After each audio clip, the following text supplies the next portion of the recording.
Ito bitang mga pangyayaring nahitabo sa Pilipinas, no? Nagdungag-dungag lang talaga kayo sa aking problema. Ang dami ko nang ang problema, ang dami ko nang iniisip. Dumagdag pa talaga kayo.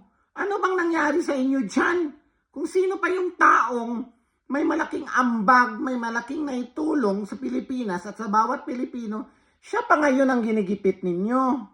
Ano bang mga pangyayari na yan? Parang hindi na po maganda. Ano nang nangyari sa Pilipinas? Diyos ko po. Mga Pilipino! Ano na? Matutulog pa rin ba kayo ng mahimbing? Gumising na nga kayo dyan! Bago pa mahuli ang lahat. Nakakainis kayong lahat. Diyos ko, kayong mga naghari-harian, akala nyo wala nang katapusan yan?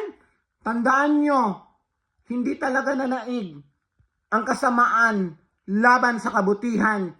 Tandaan nyo yan. Hindi po natutulog ang Diyos.